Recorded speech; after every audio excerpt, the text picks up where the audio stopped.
Greenfield highway బాధితుల బాధితుల అంటే మామూలుగా కాదు, ఇక్కడ పుట్టపాక గ్రామ పంచాయతీ పరిధిలో మెయిన్ రోడ్ హైవే రోడ్కున్న ల్యాండ్స్ ఎకరాన కోటి చిల్లర ఉన్న ల్యాండ్స్ని భూసేకరణ పేరు మీద నేషనల్ హైవే గ్రీన్ఫీల్డ్ హైవే పేరు మీద 20 లక్షల రూపాయలు కట్టించి రైతుల నోళ్ళ మట్టి కొట్టడం జరిగింది. దాన్ని బాధ దిగమింగుకొని పాపం అంటే ల్యాండ్ అక్వైషన్ అంటే ఎట్లా ఇయ్యక తప్పదని చెప్పి ఆ 20 లక్షలకైనా ఒప్పుకొని వాళ్ళు పని స్టార్ట్ చేసుకోమని చెప్పడం జరిగింది. ఇంకా చాలా మందికి పేమెంట్లు పెండింగ్ ఉన్నాయి. సరే, మీకు పని అవసరం ఉంటే చేసుకోర్రి, ఇక్కడ పని ఆపడానికి మేము ఎందుకు ఆపుతాము? పేమెంట్లు ఇచ్చిన తర్వాత ఇంకెవరికి రైతులకు డబ్బులు ఇవ్వలేదు. డబ్బులు ఇవ్వకుండా వచ్చి మిషన్లు పెట్టుకొని వచ్చి ఆ పంటలను నష్టం చేసుకుంటా ఇక్కడ ఉన్న స్ట్రక్చర్స్ని వీక్తారని వస్తే అసలు ఇది ఏ రకమైన దౌర్జన్యమో అర్థమైతలేదు.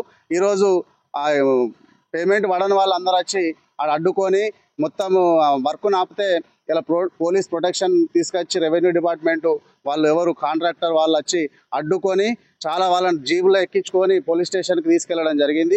ఇది అన్యాయం. పైసలే ఉద్దేశంగా ఇస్తున్నారు. ఇది కలెక్టర్ గారు 5 నెలల క్రితం ఇదే గ్రామ పంచాయతీలు వచ్చి కూర్చోండి, మీ ప్రాబ్లం 1 నెల 2 నెలలలో క్లియర్ చేస్తా అని చెప్పి మాట్లాడడం జరిగింది.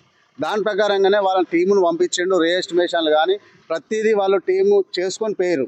5 నెలల నుంచి ఇప్పటి వరకు ఎవరికి ఎంత డబ్బులు అనేది కూడా తెలియదు.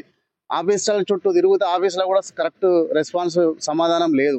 5 నెలల నుండి తిరుగుతున్నాం. ఇప్పుడు సడన్గా వచ్చి ఇప్పుడు పైసలు వాళ్ళలేదు, ఎంత పైసలు అనేది తెలియదు, ఏం తెలియదు, సంతకాలు కూడా వేయించుకోలేదు, అక్విడెన్సులు రాలేదు.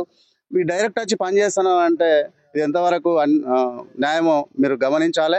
మేము డబ్బులు పడేంత ఇవాళ ఒక్కరోజు ఏసీపీ గారు వచ్చి రిక్వెస్ట్ చేసిండు. ఇవాళ కలెక్టర్ గారు మంతానికి వస్తుండ్రు. అక్కడ కలెక్టర్ గారితో కూడా మాట్లాడినా మీకు ఎంతమందికి ఏ పేమెంట్ రావాలనో డిస్ప్లే చేస్తా అన్నారు. డిస్ప్లే చేసి ఎన్ని రోజులలో వస్తా అని చెప్పి మాట ఇస్తా అన్నాడు కలెక్టర్ గారు. ఈ ఒక్కరోజు వర్క్ నడవనియండి, ఒకవేళ మీకు పని కాకపోతే నెక్స్ట్ ఫర్దర్గా మీకు ఆపే అవకాశం ఉంది కాబట్టి ఆపుకోండి అని చెప్పి ఏసీపీ గారు వచ్చి చెప్పడంతో ఇలా ఒక్కరోజు సరే మేము ఆఫీస్కి పోతాం, కలెక్టర్ గారిని కలుతామనే ఉద్దేశంగా ఈరోజు వదిలిపెట్టినాం. ఇదే రిపీట్ అయ్యి మాకు కరెక్ట్గా సమాధానం దొరకకపోతే మళ్ళీ రేపు కూడా ఇదే కూర్చోండి మాకు న్యాయం జరిగే వరకు పోరాడుతూనే ఉంటాం. ఈరోజు నేషనల్ హైవే వాళ్ళు దౌర్జన్యంగా మాకు నష్టపరిహారం కలిగించకుండా 4 సంవత్సరాల నుంచి వెళ్ళి నష్టపరిహారం ఇస్తాం అనుకుంటా కాలం గడుపుతున్నారు తప్ప నష్టపరిహారం ఇస్తలేరు. ఇప్పుడు మేము రోడ్డును ఆపితే దౌర్జన్యంగా మమ్మల్ని పోలీసులతోని పక్కకు నెట్టించి వాళ్ళ పని వాళ్ళు చేసుకుంటారు. 4 సంవత్సరాల నుంచి వెళ్ళి వాళ్ళు డబ్బులు ఇవ్వలేదు. ఇప్పుడు ఎట్లా ఇస్తారని మాకు ప్రజలకైతే నమ్మకం లేదు. వీళ్ళు సర్వే కూడా కరెక్ట్ జరగలేదు. మాకు ఈ గాజు బాయి అసలు మొత్తానికే రాలేదు. గుంటలు పోతే 1 గుంట అని రాసిర్రు. 1 గుంటలో 4 ఇండ్లు ఉంటాయా? 4 రైతులై 1 గుంటల ఉంటాయా? అట్లా సర్వే కూడా కరెక్ట్ చేయలేదు.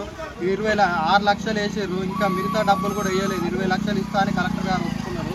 మిగతా డబ్బులు కూడా పడట్లేదు. ఆ 20 లక్షలు కూడా మాకు రైతులకు సరిపోతలేవు. అవి కూడా ఇస్తే మేము ఈ రోడ్డు ఇళ్ళ పైసలు, బావిల పైసలు, బోర్ల పైసలు, పొలం పైసలు ఇస్తే మేము రేపంటే రేపు వేయడానికి సిద్ధంగా ఉన్నామని చెప్తున్నాము. కానీ ఈరోజు మేము హైవే వాళ్ళు వచ్చి రోడ్డు వేసుకుందామని రోడ్డుకు జేసీబీలు తెచ్చి రోడ్ స్టార్ట్ చేస్తున్నారు.